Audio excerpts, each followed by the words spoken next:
All right, let's look at this question. This is year 2010 biology, question number 5. So I'll read the question. So most of the CO2 liberated during respiration of glucose arise from the reactions of, the first one is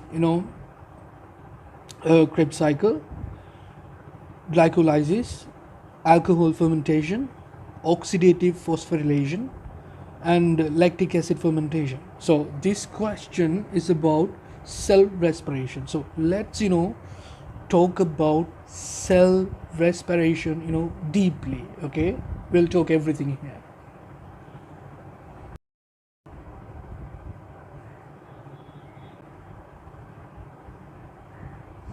So here I will give you a short summary of this self respiration. So when you see this short summary, then you will understand how this cell respiration is working. Okay, so with that you can understand each process very clearly. Okay. So cell respiration. So under this cell respiration, we see this glycolysis. This is one of the most important steps. So glycolysis, we will talk about glycolysis in detail. Okay, so this is just the summary. This is just it's kind of a mind map. Okay, so if there is oxygen molecule available, then this process go through 3 steps. The first one is the oxidation of pyruvate oxidation. This is actually a connecting step between glycolysis, and the second step of this is Krebs cycle. You can call it citric acid cycle, okay, Krebs cycle, or TCA, whatever you want. So I'll write it as Krebs cycle.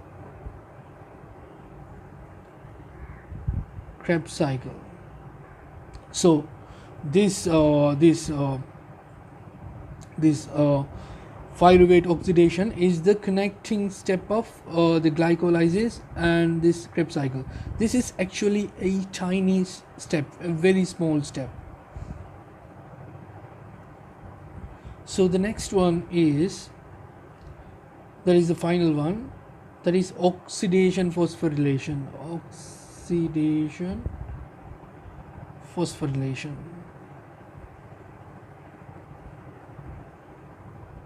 So we call it as ETC. This happens through electron transport chain, so we call it as ETC as well. So these are the steps when we have O2 molecule available. If the O2 molecule is available, then these are the steps. Okay, if there are no O2 molecules, then this glycolysis goes through 8 different steps. So if the pyruvate which was produced during glycolysis releases the CO2, then this process will go through ethyl alcohol fermentation.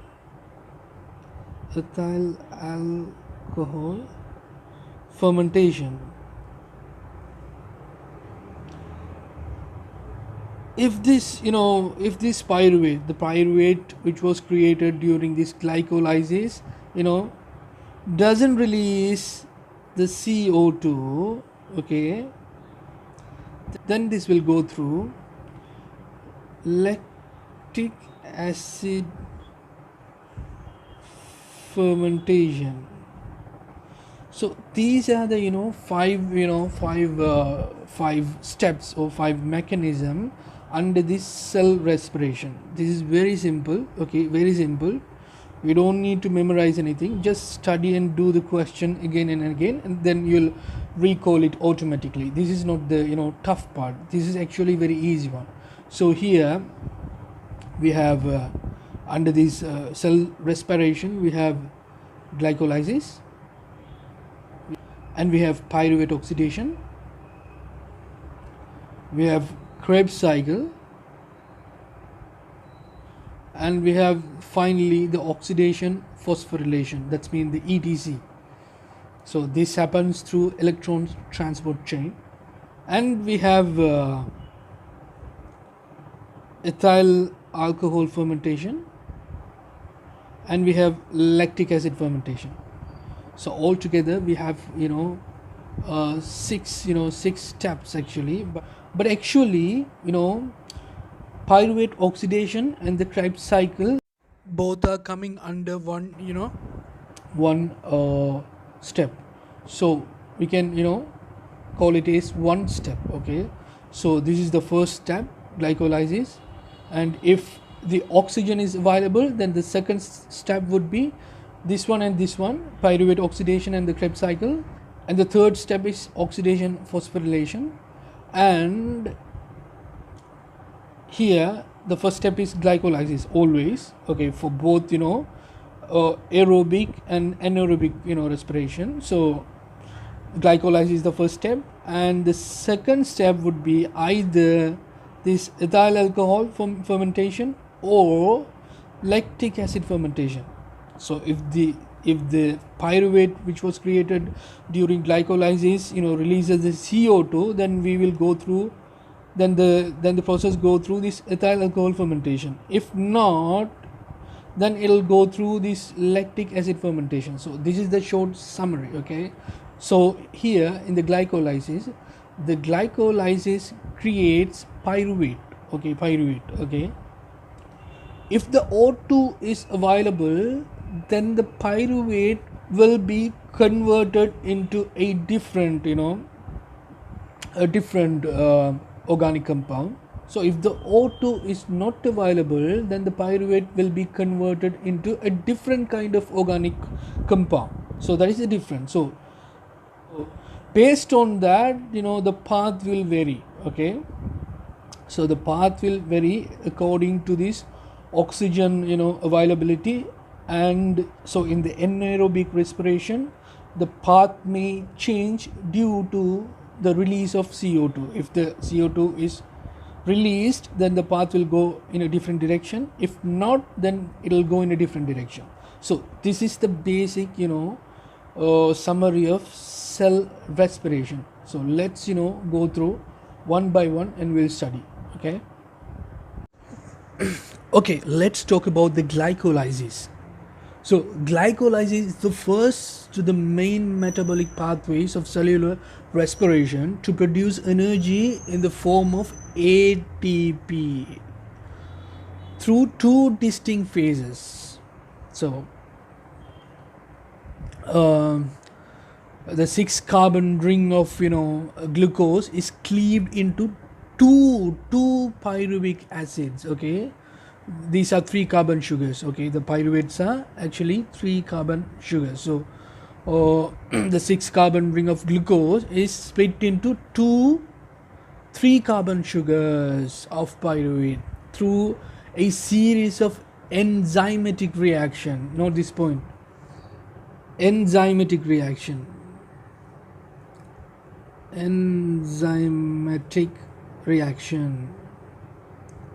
because this reaction happens in the cytosol. So all the enzymes relevant to this glycolysis reaction available in the cytosol.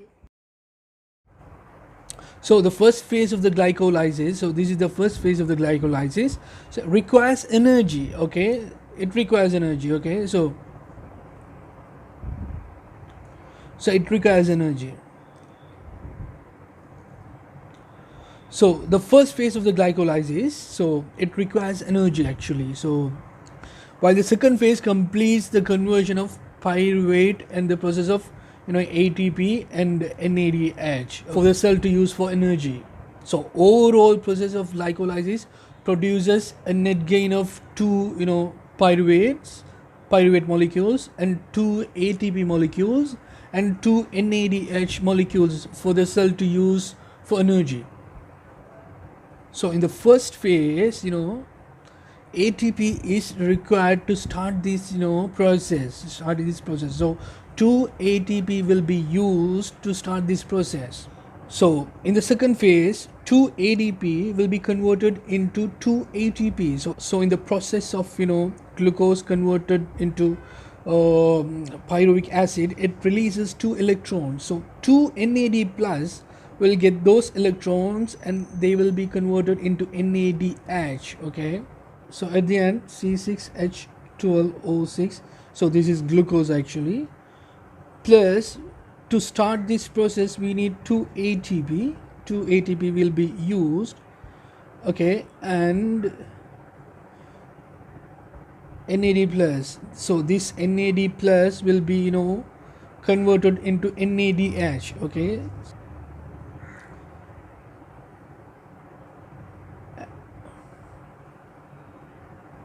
and finally we'll get 2 NADH plus 4 ATP and 2 pyruvate. But actually, even though we produced 4 ATP, but actually we used 2 ATP in the beginning. So the net ATP will be 2 ATPs. So net ATP is 2 ATP. So this is the glycolysis. So here we are going to talk about the oxidation of pyruvate and the Krebs cycle. In order for the pyruvate to enter the Krebs cycle, so it must undergo several changes. Okay, so that's where this oxidation of pyruvate comes in. So let's go through. So you can see here the pyruvate enters into this matrix of this mitochondria. Okay, this is actually cytosol and this is the matrix of mitochondria. So this is the membrane, double membrane. Okay, so this is permeable, partially permeable. Okay, so in order to enter into this matrix, okay, it has to go through this active transportation. Okay, so you can see here the transport protein is there, so it will help in the transportation. So we need energy for this active transportation, and also the NADH which was created, okay, which was formed from this glycolysis will be transported to this into this matrix. So for that we need ATP, because this is an active transportation. So once this pyruvate get inside of this matrix, it will go through some process and it will be converted into 2-carbon acetyl CoA. This is a 2-carbon acetyl CoA. What happened here is the step 1. A carboxyl group is removed from the pyruvate, releasing a molecule of carbon dioxide into the surrounding medium. We have 2 pyruvate actually, okay, because from 1 glucose molecule we would get 2 pyruvate. Okay, so for 1 pyruvate it releases 1 CO2, and for 2 pyruvate it would be 2 CO2. And in the second step, the NAD plus is reduced to NADH. Okay, it is reduced to NADH. So this pyruvate is oxidized, and here it will turn into acetyl group. Okay, acetyl group. Simply we can say CH3CO. Okay, acetyl group. Okay, and in the third step, okay, the acetyl group is transferred to the coenzyme A, resulting in a acetyl CoA. So this is actually an enzyme bound acetyl group. Okay, in this first stage, this 3 carbon molecule that is pyruvate, okay, will release CO2. Okay, so during this first process, this 3 carbon molecule, that means this pyruvate, okay, releases 1 molecule of CO2. So it will become 2 carbon acetyl group. So this acetyl group is a 2 carbon molecule, and this is also a 2 carbon, because in the coenzyme A there are no carbon. So this is also 2 carbon. So at the beginning we have 2C3H4O3, that's mean the pyruvate, and we have coenzyme A, 2 coenzyme A, and we had 2 NAD plus. So in the beginning we had these 3.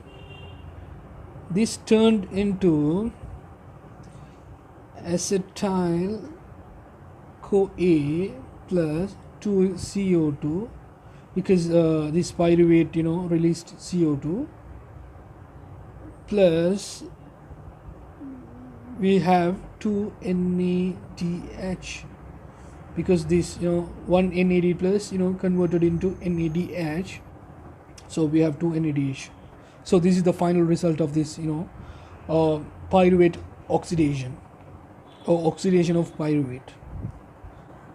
So let's talk about the Krebs cycle, the citric acid cycle. So this pathway is actually regulated by enzymes. Okay, there are specialized enzymes in this matrix of mitochondria, okay, which helps to process this pathway. So in the first step, okay, the acetyl CoA combines with 4 carbon acceptor molecule, that is oxaloacetate, to form a 6 carbon molecule called citric acid, citrate. So this 6 carbon molecule releases a CO2 molecule, and it reduces the NAD plus to NADH, okay, and it becomes 5 carbon molecule, 1 2 3 4 5 carbon molecule, and again it releases 1 molecule of CO2, and again it reduces NAD plus to NADH, thus it becomes 4 carbon molecule. So this remaining 4 carbon molecule undergoes a series of additional reaction, first making ATP molecule, okay, it'll make an ATP molecule, then it reduces the electron carrier FAD into FADH2, and finally reducing 1 more NAD plus into NADH. So these set of reaction regenerates the starting molecule, that is 4 carbon oxaloacetate. So this cycle can repeat again and again and again. So it's a closed loop reaction. So overall, one turn of the citric acid cycle releases 2 carbon dioxide molecules, okay, 2 carbon here, 1 2, and produces 3 NADH. You can see 1 NADH, 2 NADH, and 3 NADH, and 1 FADH2. You can see 1 FADH2 and 1 ATP. You can see that 1 ATP.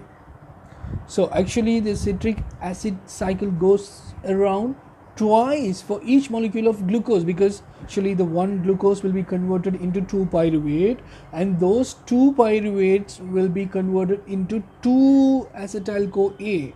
So here this reaction for 1 acetyl CoA, so we have 2 acetyl CoA, so this process will be repeated again, okay. So this cycle goes around twice for each molecule of acetyl CoA. So we'll get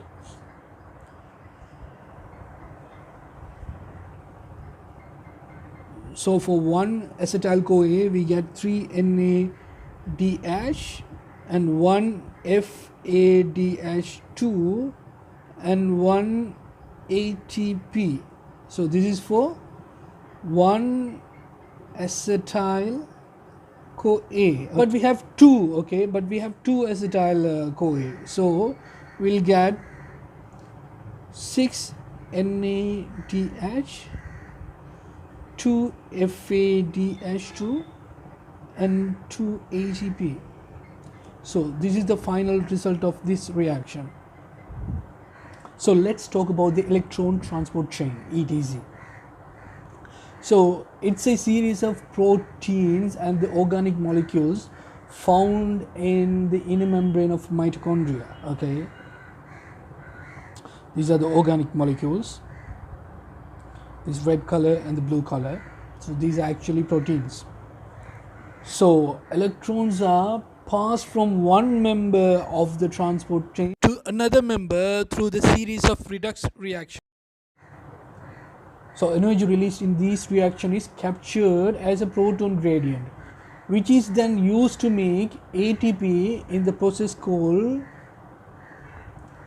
chemiosmosis. We'll talk about it later. So together the electron transport chain and the chemiosmosis make up oxidative phosphorylation. Okay, so the reduced electron carriers, for example NADH and FADH2, from the earlier steps of cellular respiration, for example the glycolysis and the oxidation of pyruvate and the Krebs cycle. Okay, so transfer the electrons to the molecules near the beginning of the transport chain. In the process they turn back into NAD plus and FAD, which can be reused in other steps of cellular respiration. Okay, as electrons are passed down the chain, they move from higher to lower energy level, releasing energy. Some of the energy is used to pump H plus. See, some of the energy is used to pump H plus. H plus ions, moving them out of the matrix, and into this intermembrane space. This pumping, you see, this pumping establishes an electrochemical gradient. You see here there are a lot of H plus ions, but here there are very less H plus ions, so you can see the gradient. So this is called the electrochemical gradient. So at the end of the electron transport chain, the H plus ions flow down their gradient and get back into matrix. They pass through an enzyme called ATP synthase.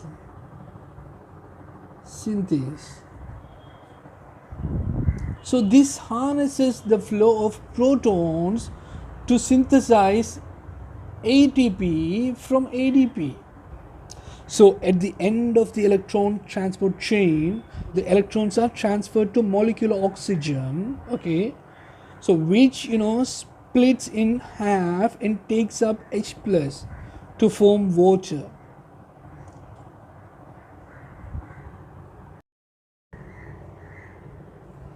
So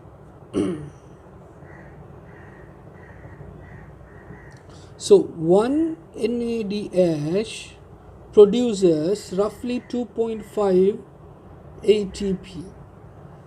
One FADH2 produces roughly 1.5 ATP. Okay, so based on this, okay, from glycolysis, we got 2 NADH.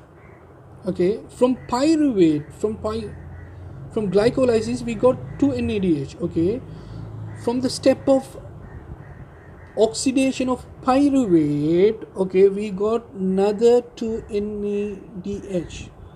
Okay, and from Krebs cycle, okay, that's been the citric acid cycle, we've got, okay, so we've got 6 NADH. correct, 6 NADH. Okay, and FADH, we didn't get any FADH from glycolysis. We didn't get any FADH from oxidation of pyruvate, but we got 2 FADH2 from the Krebs cycle, the citric acid cycle. So all these electrons carrier will come to the electrons transport chain. Okay, electron transport chain. So in ETC, in electrons transport chain, we have 10 NADH2 NADH. So totally we have 10 NADH and we have 2 FADH2. So in the ETC, all these 10 NADH and 2 FADH2 would be converted into ATP. Okay, so let's convert this. So we have 10 NADH and we have 2 FADH2. Okay, so this 10 would be converted into ATP. So for 1 NADH it would give 2.5 ATP, right? So 2.5 into 10, that's mean 25 ATPs, and 1 FADH2 would give 1.5 ATPs. So we have 2, so 2 into 1.5, that is 3 ATP. So totally we would get 28 ATP here in this ETC, in the final stage. But in the glycolysis, we have already produced 4 ATP and we used 2 ATP to start the process. Okay, to start this glycolysis process, we used 2 ATP. So the net ATP would be 2 ATP. So in the oxidation of pyruvate, we did not produce any ATP. So that is 0. Okay, 0 ATP.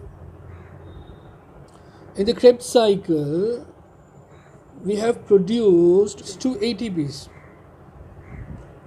Okay, so for 1 acetyl-CoA we produced 1 ATP, but we had 2 acetyl-CoA because we had 2 pyruvate, because 1 glucose would give 2 pyruvate. Okay, so make a note on that.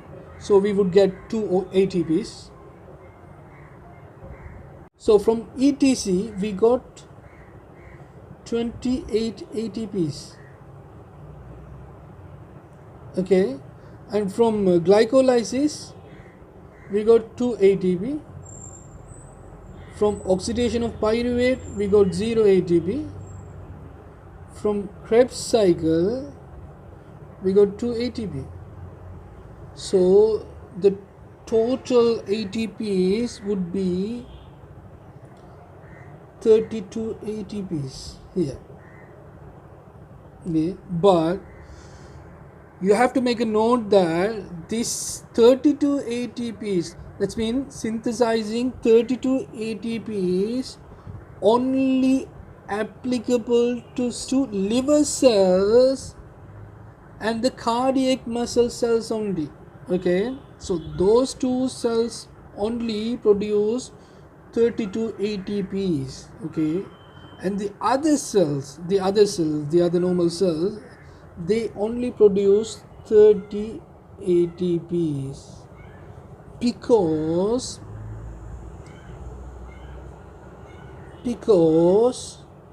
2 ATPs will be used, okay, to transport NADH from the cytosol, transport NADH from the cytosol to the matrix of mitochondria. I told you already, this is an active transportation, so it needs ATP. So for 1 NADH it needs 1 ATP. For 2 NADH, because we are transporting actually 2 NADH from this cytosol to mitochondria, the matrix of the mitochondria, so it needs 2 ATP. So 2 ATP will be used, and the net ATP would be 30 ATPs.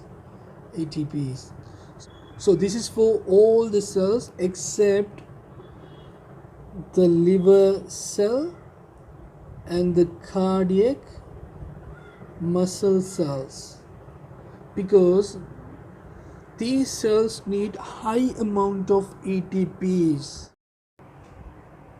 Okay, let's talk about lactic acid fermentation. As I told you already in the summary, so the fermentation is a process. It happens where there are no oxygen molecules.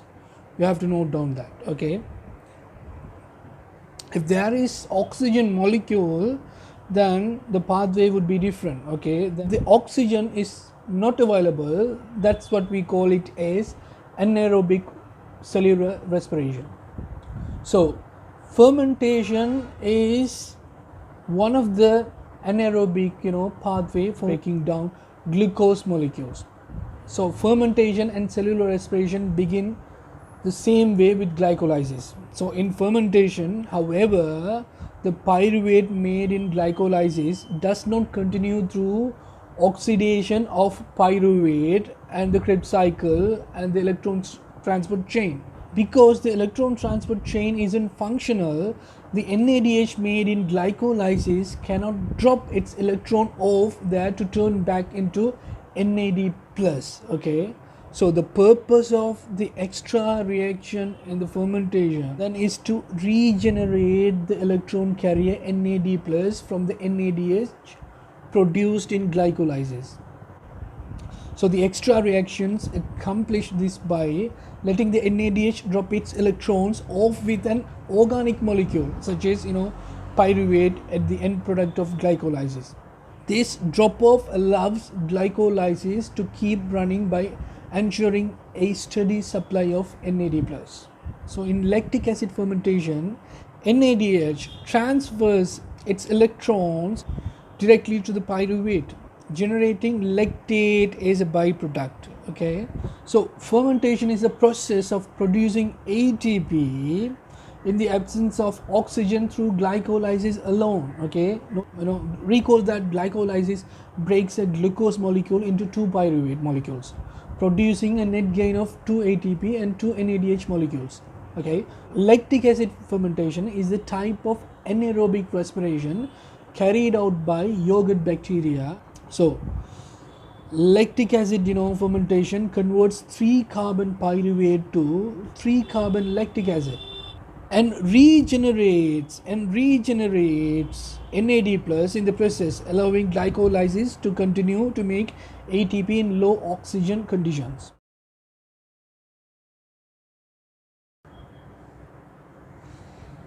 Okay, let's come back to the question. So the question is asking about the CO2. Actually, we have studied all these things in detail, okay? We have studied.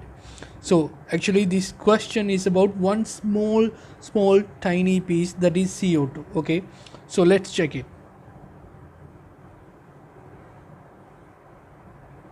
So here I have a short summary about our aerobic respiration and anaerobic respiration. Here we can see CO2 released, okay? In this row you can see the highest CO2 released is 4CO2. So that is under this citric acid cycle or the Krebs cycle, okay? So we studied everything on this, okay? But the question was about only CO2, so we could answer it very easily. So the answer would be Krebs cycle. So it's there. So this is the answer, Krebs cycle.